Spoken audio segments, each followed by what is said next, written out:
Hi Gemini, my angels, my little darlings, I love you so much.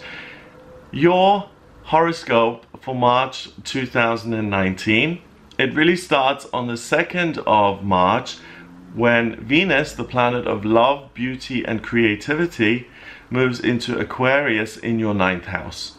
So you're going to be interested in learning, being educated, broadening your horizons, and being of service to humanity. Venus stays in Aquarius until the 27th, and then it goes into Pisces in your 10th house. So then it starts to look at what potential have you got in terms of your career. So Venus is kind of doing research for you this month.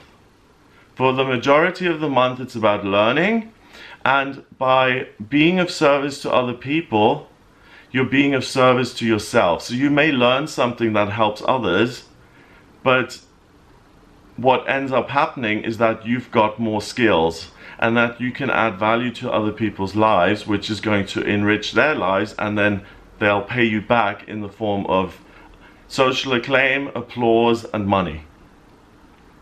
On the 5th of March, your ruler, Mercury, goes into retrograde, and it stays in retrograde until March the 28th.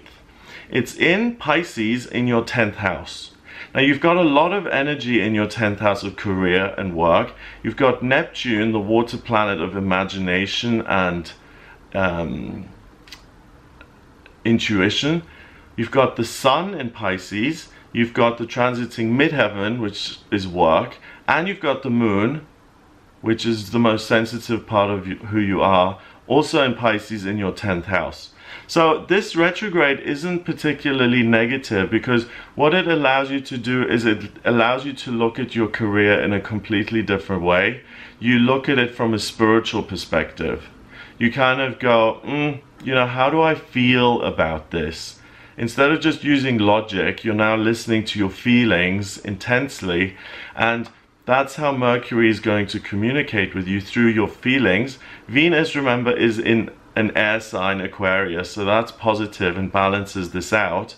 So let your feelings guide you towards what you're meant to study and what you're meant to learn and what area you're supposed to broaden your horizons in.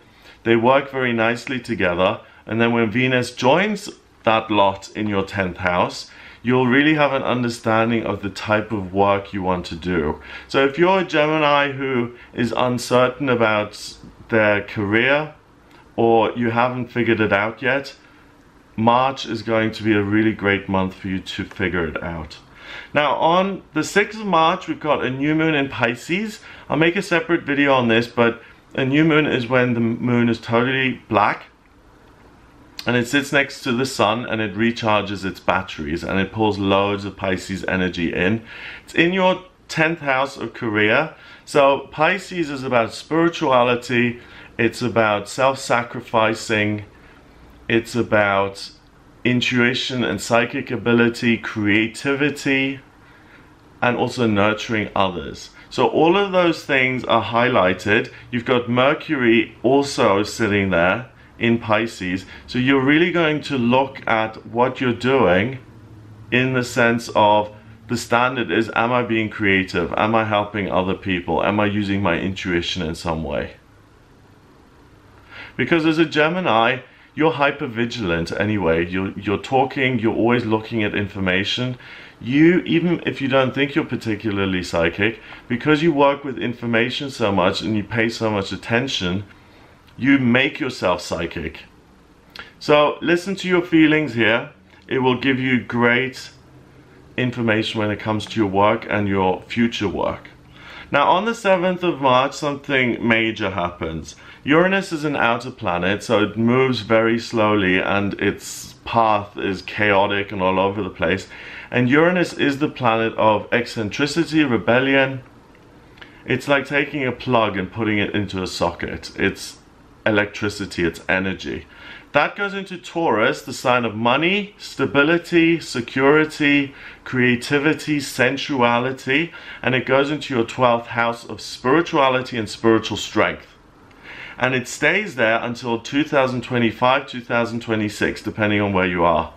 So for the next 7 years, you're going to be much stronger in terms of the way you see the world and the way you see your life.